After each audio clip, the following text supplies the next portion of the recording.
Hello, everyone. Before today's story begins, we'd like to share a quick message. YouTube recently removed our monetization, cutting off our income. If you enjoy this story, we humbly ask for just $1 to help pay our staff so they can make a living and keep creating for you. Thank you for saving us. Now let's begin the story.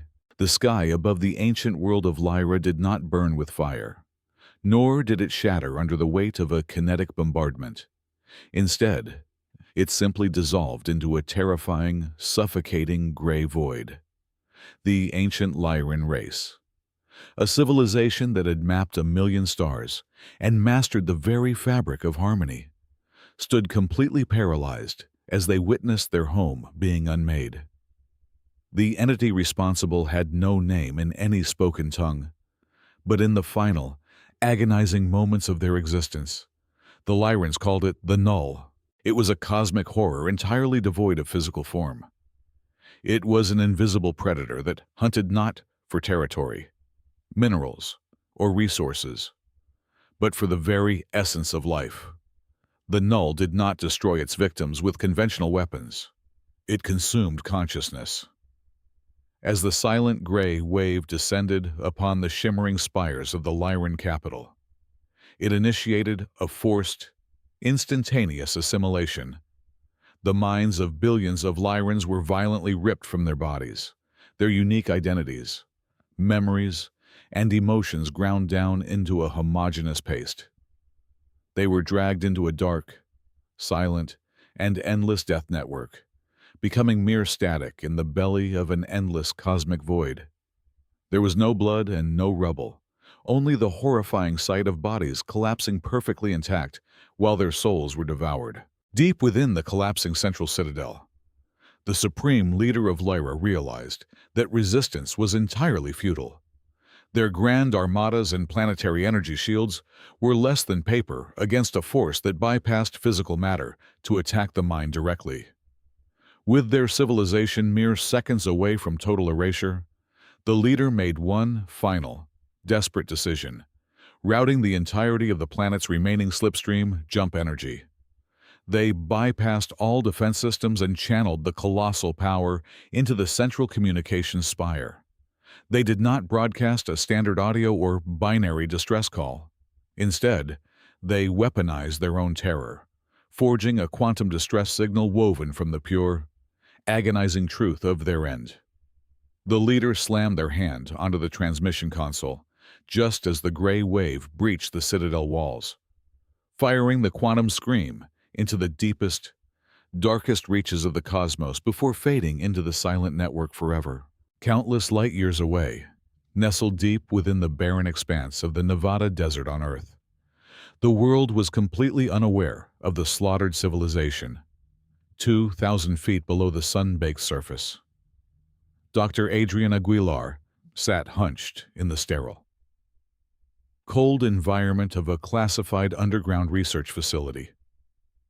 As a leading neurophysicist, Adrian had spent the last 48 hours awake, surviving purely on black coffee and sheer willpower. Her focus was entirely consumed by the massive, glowing structure dominating the room. It was the world's most advanced quantum neural supercomputer, a machine designed to map the intricate mysteries of the human brain against the subtle fluctuations of dark matter. The subterranean laboratory was a sanctuary of quiet humming and steady blue lights. Then, without a single warning klaxon, the environment shattered. The ambient temperature in the room plummeted violently, causing Adrian's breath to form white clouds in the sudden freeze. The massive cooling servers surrounding the quantum core shrieked in protest as the system experienced a catastrophic overload. But it was not a mechanical failure.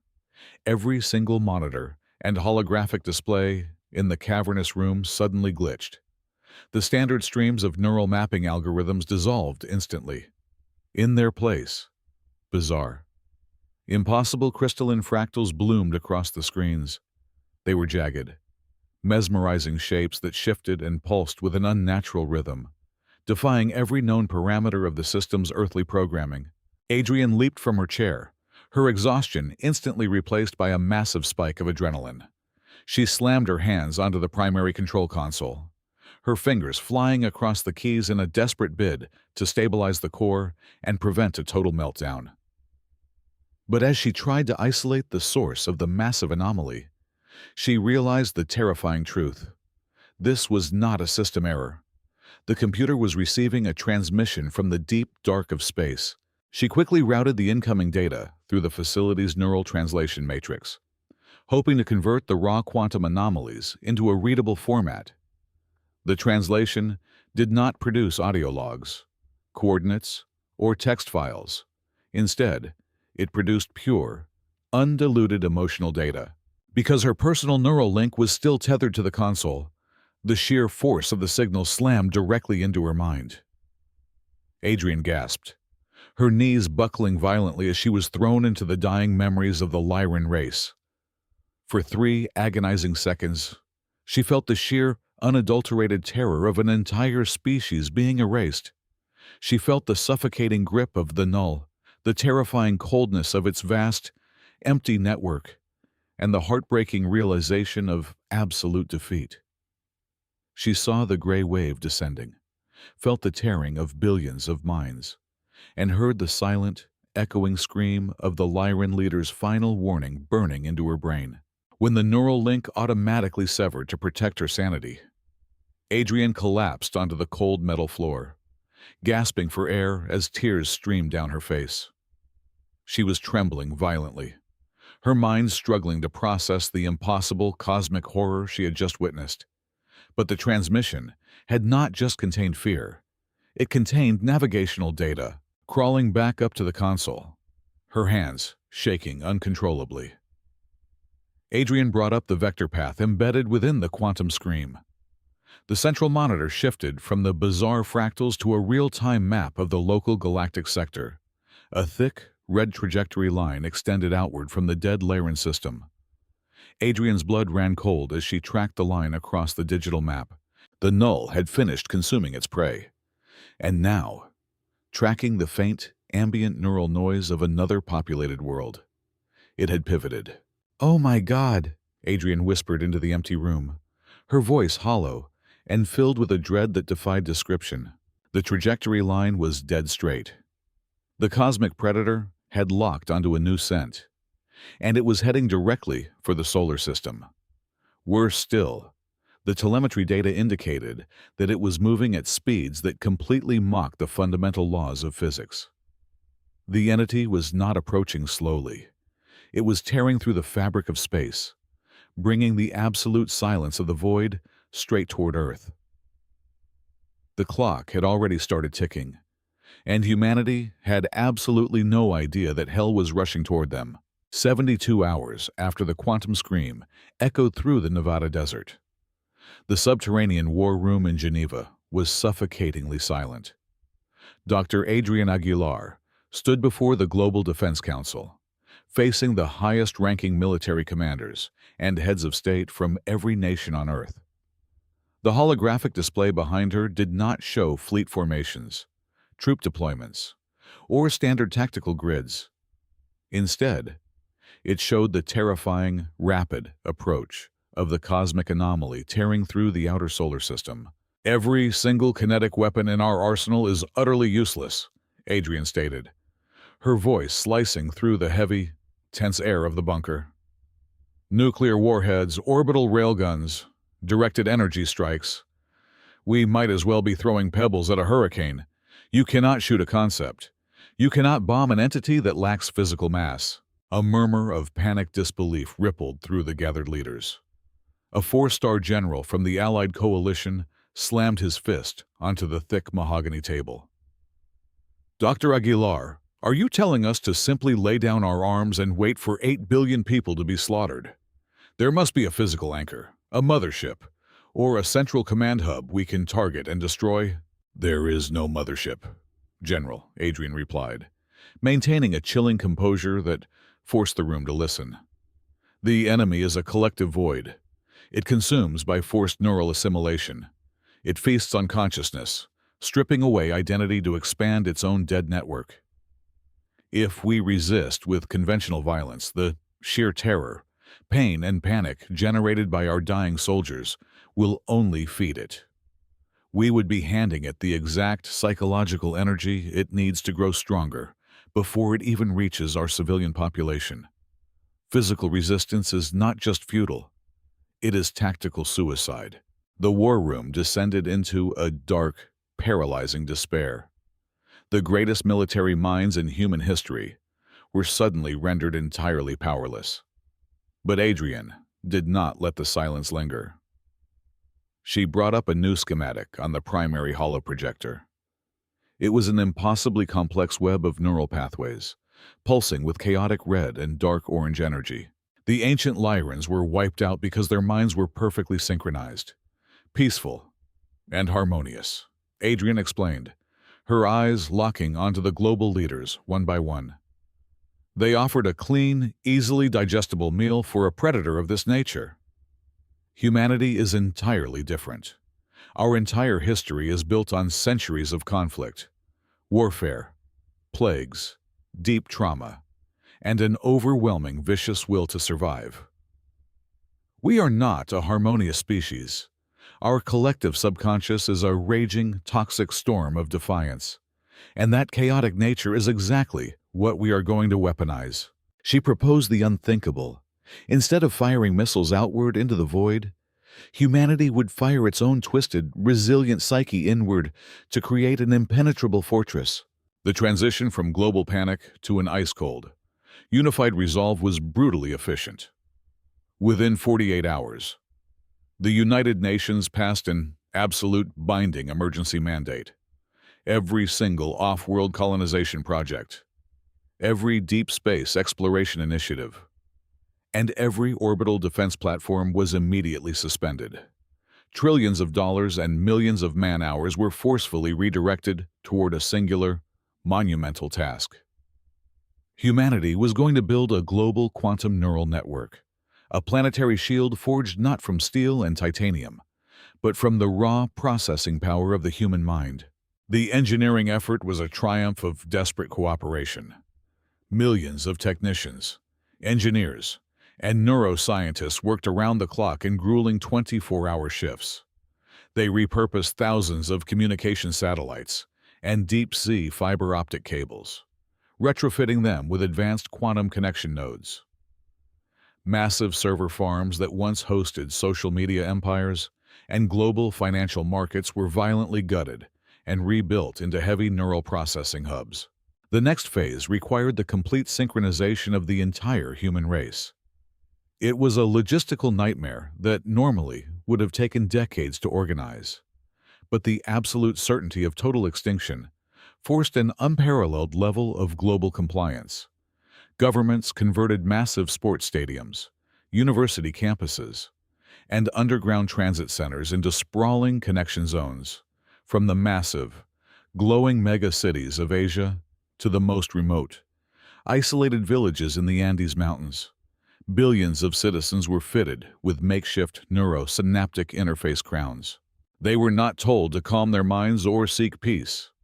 They were explicitly instructed to embrace their deepest fears, remember their most traumatic historical struggles, and channel their vicious, primal instincts. The collective emotional output of the human race was pooled together, creating a highly volatile, massively pressurized reservoir of psychological resistance. As the entity crossed the frozen orbit of Saturn, the final, most terrifying phase of the defensive plan was executed. Adrian Aguilar, standing at the Central Command Nexus deep underground, gave the order to initiate a total planetary blackout. "Shut it all down," she commanded softly into her microphone. "Every radio tower, every broadcast station, every digital beacon, we give them absolute silence." One by one, the glowing lights of Earth went out. The endless and noisy chatter of radio frequencies that had bled into the cosmos for over 100 years was violently severed. Deep space communication arrays were completely powered down. The massive electrical grids powering the brightest cities across every continent were intentionally killed, reducing the planet's electromagnetic footprint to zero. Earth completely stopped broadcasting its existence to the approaching cosmic predator. The vibrant, noisy planet suddenly vanished into the dark.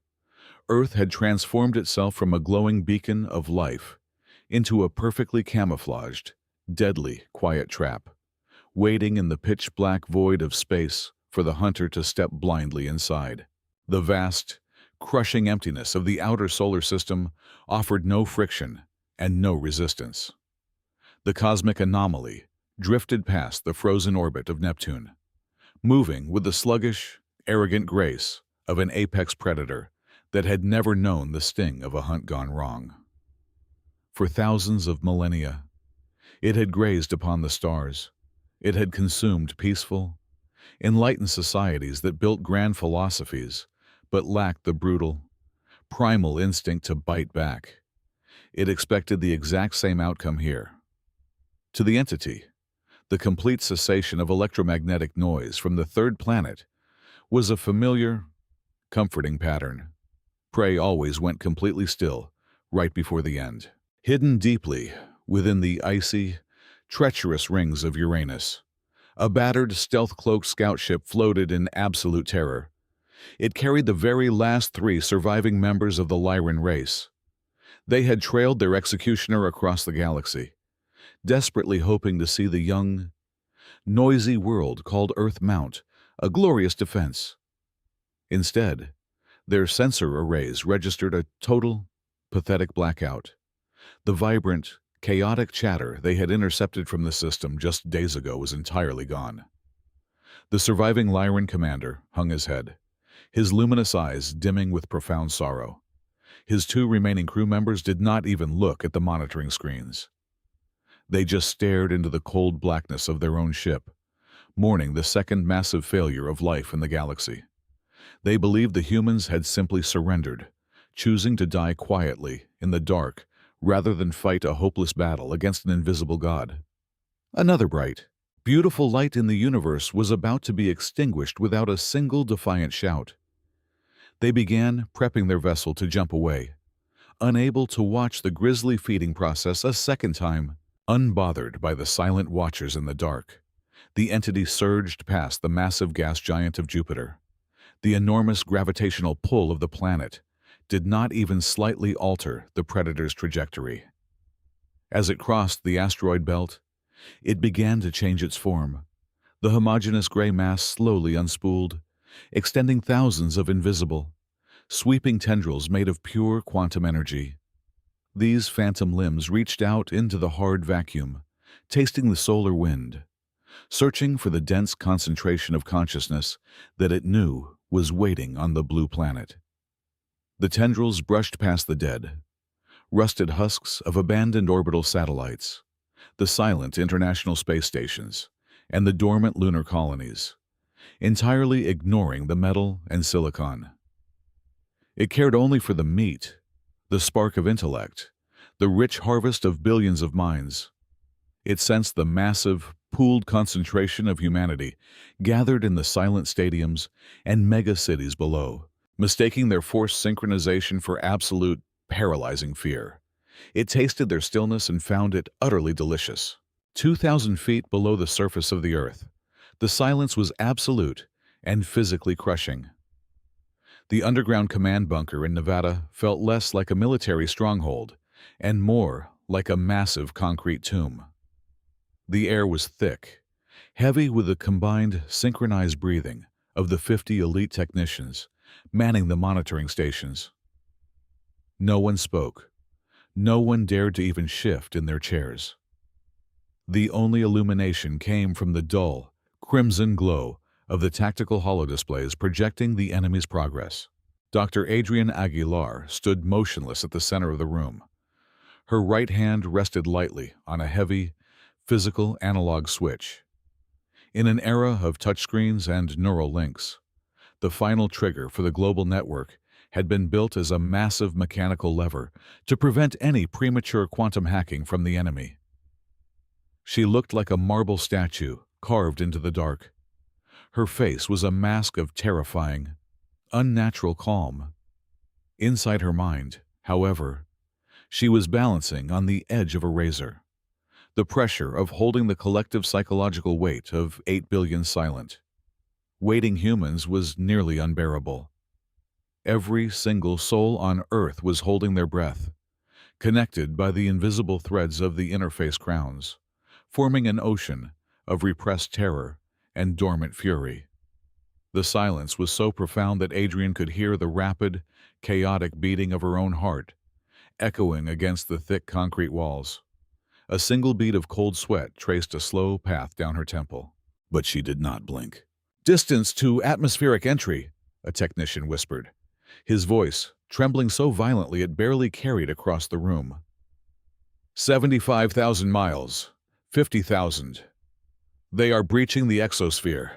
"Hold!" Adrian ordered, her tone colder than the ice caps above them. "Do not engage!" The invisible tendrils of the entity brushed against the uppermost layers of Earth's atmosphere. It began to weave its quantum threads into the magnetic field, setting up the vast, invisible net required for a planetary-scale assimilation. It was a process of delicate, invasive surgery. The predator sought no defenses, expected no traps, and deployed no shields of its own. Why would a wolf wear armor when stepping into a pen of sleeping sheep? 10,000 miles, the technician choked out, gripping the edges of his console. "Dr. Aguilar, they are touching the ionosphere.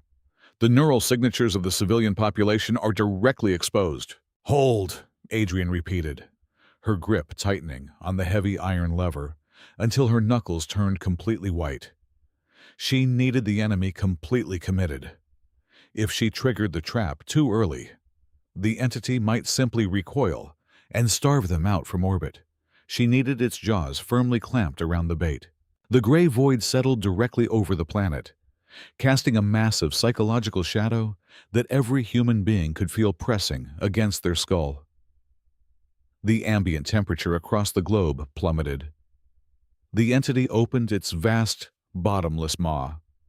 It initiated the forced synchronization sequence, driving its quantum roots deep into the unprotected minds of the human race.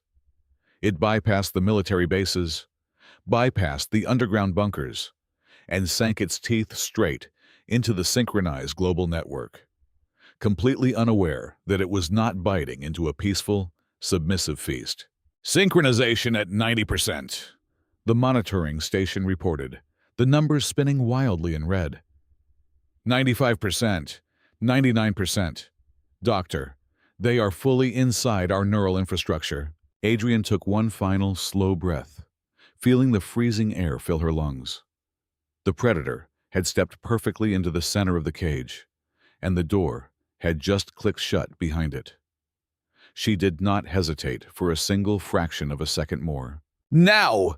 Adrian screamed, her voice tearing through the freezing silence of the underground bunker. She gripped the heavy iron lever and slammed it down with every ounce of strength she possessed.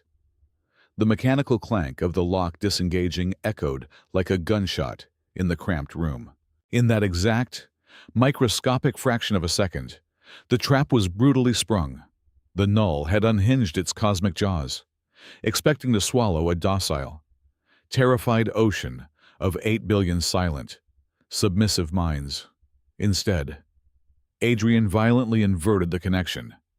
She did not just open the door. She detonated the massive dam holding back the entire collective consciousness of the human race.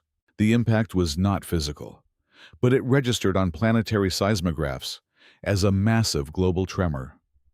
8 billion human minds, previously holding their breath in the dark, exhaled simultaneously. They did not project peace. They did not offer harmony. They unleashed a concentrated, weaponized torrent of pure, unadulterated human trauma and an absolutely feral will to survive.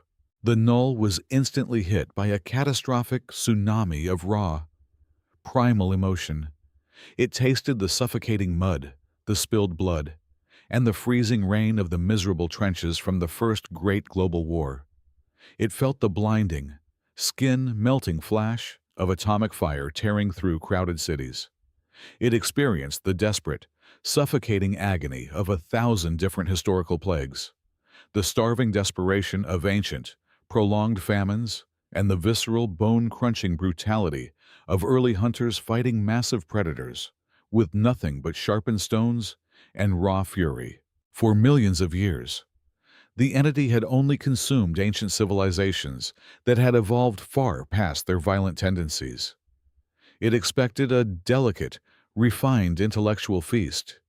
It was completely unprepared to digest a species that still carried the burning venom of its own vicious evolution right near the surface of its psyche. Humanity did not just resist the forced assimilation. It actively attacked the invasive neural tendrils with a savagery that defied all cosmic logic.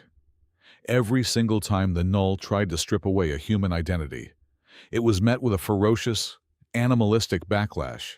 It felt the wrath of mothers defending their children against impossible odds, the grim resolve of soldiers holding the line in entirely hopeless battles, and the unbroken spirit of survivors clawing their way out of the crushing rubble of shattered buildings. This chaotic, violent, beautiful mosaic of human history acted as a lethal, fast-acting poison. The sheer, crushing pressure of human competitiveness violently fractured the entity's serene, homogeneous network. The Null operated as a singular, unified hive mind. It required perfect, silent order to function.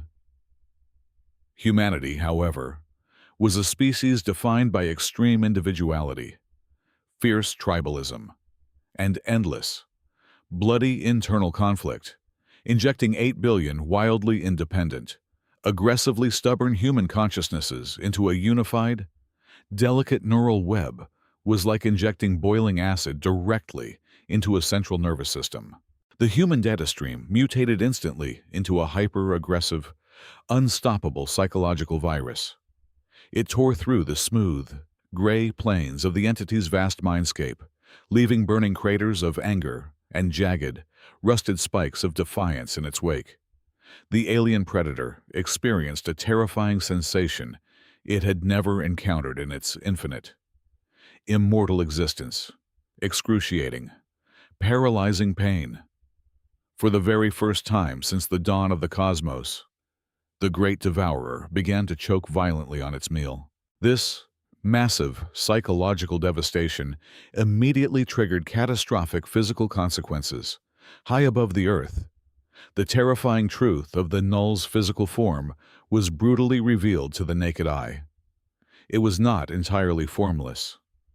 Hidden securely behind advanced quantum cloaking fields were thousands of massive, obsidian-colored warships, serving as the physical anchors and processing hubs for the entity's vast neural web. As the virulent human virus ripped recklessly through their central command structure, the cloaking fields violently collapsed in a storm of sparking energy. To the billions of humans watching from the surface below, the pitch-black sky suddenly exploded with jagged, bleeding streaks of violet and neon-green lightning. The massive alien vessels, some the size of entire earthly megacities, appeared violently out of thin air, their sleek, dark hulls shuddering uncontrollably. Without their unified, perfect command network, the ships began to act like blinded, panicked animals. Massive atmospheric stabilizers failed instantly. Anti-gravity drives sputtered, sparked, and died. Several colossal dreadnoughts collided directly with each other in high orbit, their silent, blooming explosions creating terrifying, brilliant new constellations in the night sky. The invincible, godlike armada was tearing itself apart piece by piece, simply because the hive mind controlling it was suffering a catastrophic, irreversible psychological breakdown. Far out in the freezing absolute dark of the outer solar system, safely past the distant orbit of Uranus, the 3 surviving Lyran scouts were frantically preparing to engage their slipstream jump drives. The weary commander had already closed his eyes, unable to bear the crushing thought of witnessing another vibrant world turn into a silent graveyard. But just before his shaking hand could touch the final ignition sequence, the ship's entire sensory array erupted into a blinding, deafening cascade of maximum-level alarm warnings. He snapped his large eyes open and stared at the central holographic tactical display. his jaw dropping in absolute, paralyzed shock. The quantum energy readings flooding in from the third planet were entirely impossible according to every known law of astrophysics. The familiar, terrifying gray wave of the null was not expanding across the globe. It was violently, desperately contracting. It was being physically and mentally pushed back. "Commander," one of the junior scouts whispered, her voice cracking violently with a wild mixture of primal terror and profound awe.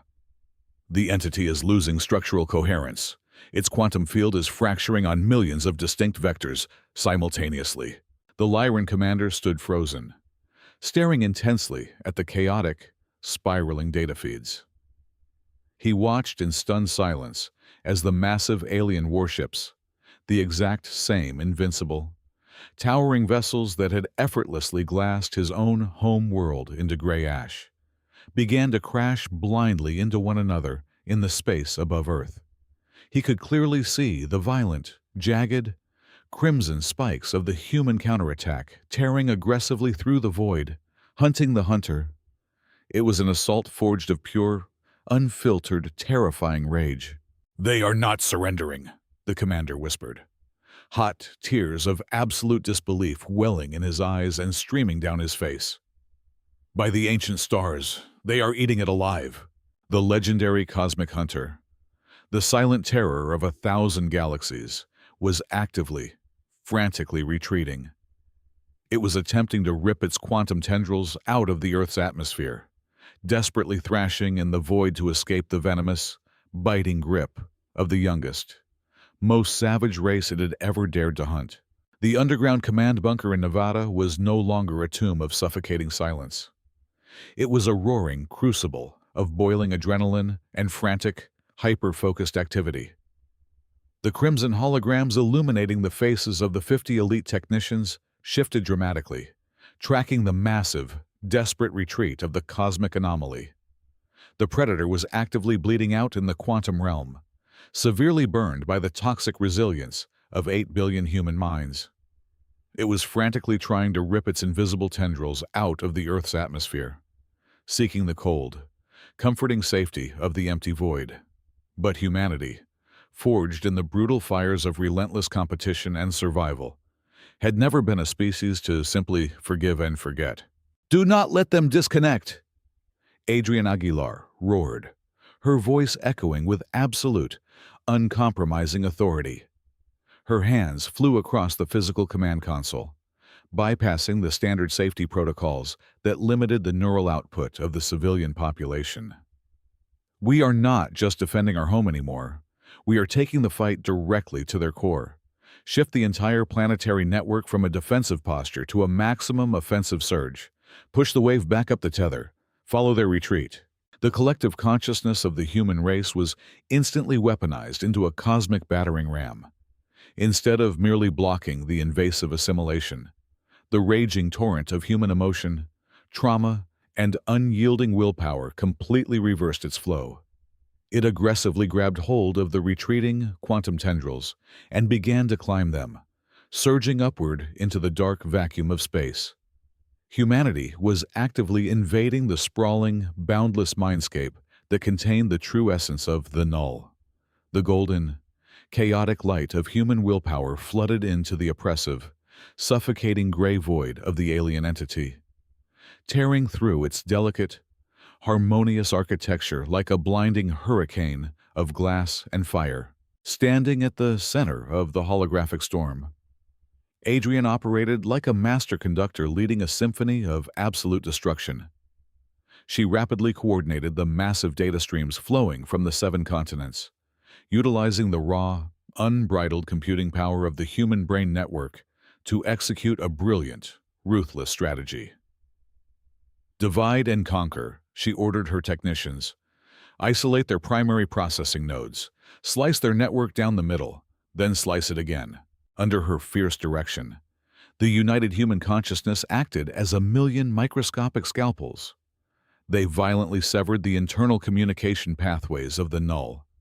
The vast, unified hive mind, which had operated as a single, flawless entity for millions of years, was suddenly and brutally chopped into thousands of isolated, helpless fragments. The alien nodes were entirely cut off from their central command. They could not share resources. They could not coordinate a defense. And they could not hear the comforting whispers of their brethren.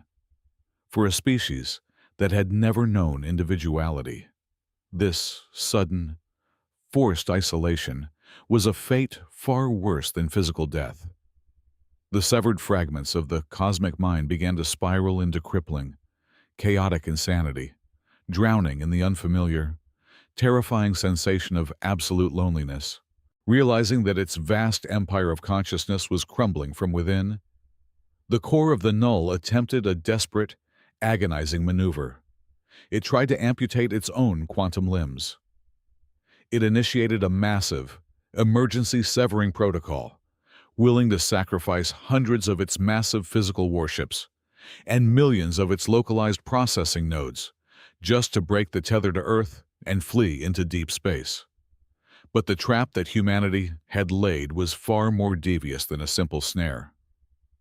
The global neural network of Earth functioned exactly like a microscopic barbed wire or a woven finger trap. The harder the alien entity pulled away, the tighter the quantum threads locked around its core. The jagged, chaotic nature of human thought had perfectly woven itself into the smooth, predictable algorithms of the enemy, creating an unbreakable, parasitical bond. There was absolutely no avenue for escape.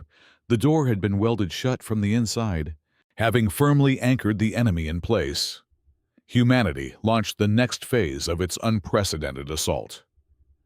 Adrian directed her elite cyber warfare teams to hijack the very transmission system the enemy had used to initiate the invasion, using the agonizing, screaming pathways of the null's own nervous system. Human hackers bypassed the alien encryption with terrifying speed. They flooded directly into the physical, obsidian warships hovering blindly above the planet's atmosphere. Within mere seconds, the human operators executed a mass, synchronized deletion protocol. They ruthlessly scrubbed the targeting algorithms, powered down the massive plasma cannons, and permanently erased the flight control commands of the entire alien armada. The towering, invincible dreadnoughts were instantly reduced to nothing more than silent, drifting coffins of cold metal, completely stripped of their fangs and claws. But the most devastating blow was yet to come, to ensure the permanent collapse of the entity's central processing core. Humanity unleashed its greatest and most terrifying asset, the sheer paralyzing complexity of human military doctrine. The null was a simple creature of binary logic. It consumed, or it starved. It attacked the weak and it absorbed the peaceful. It possessed absolutely no concept of deception, misdirection, or paradoxical strategy. Into this naive, straightforward mind, the human network forcefully injected thousands of years of dense, contradictory tactical theories. The entity was violently bombarded with the concepts of mutually assured destruction, asymmetrical guerrilla warfare, scorched earth policies, and psychological attrition. It was forced to simultaneously comprehend the strategic feints of ancient generals, the heavy, grinding logistical theories of modern warfare, and the utterly terrifying logic of nuclear game theory. The concept of a false retreat, a Trojan horse, or a willing, tactical sacrifice caused massive, cascading logic errors across the alien network. The pristine, gray void of the entity's mind became hopelessly entangled in the dark, twisted labyrinth of human deception. It tried to process the idea of an enemy that would willingly burn its own cities to the ground, just to deny the conqueror a prize. And its massive quantum processors simply shattered under the weight of the paradox. For the very first time in its infinite, unchallenged existence, the legendary cosmic hunter experienced the absolute, suffocating crush of total despair. The cold, mechanical certainty of its dominion was violently ripped away, replaced by a blinding, frantic panic. It realized, with horrifying clarity, that it was completely trapped, paralyzed, and bleeding out in the dark. It was no longer the apex predator of the universe. It was the prey, and the young, savage species it had arrogantly attempted to consume was now slowly, methodically, and ruthlessly eating it alive from the inside out. The immense, sprawling consciousness of the null screamed in silent, agonizing terror, its voice echoing pointlessly into the void as the unstoppable wave of human vengeance swallowed it whole.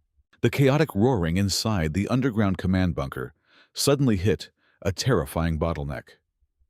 The massive holographic displays projecting the entity's collapse flashed with a blinding, critical white light. Adrian Aguilar stared at the central monitor, her breath catching in her throat. The entity was not just dying. It was preparing to take its killer down with it.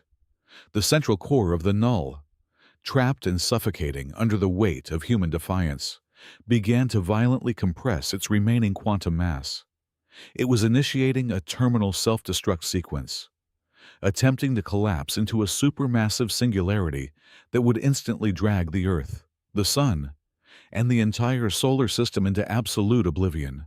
"It is trying to detonate," a senior technician whispered, his voice completely drained of hope.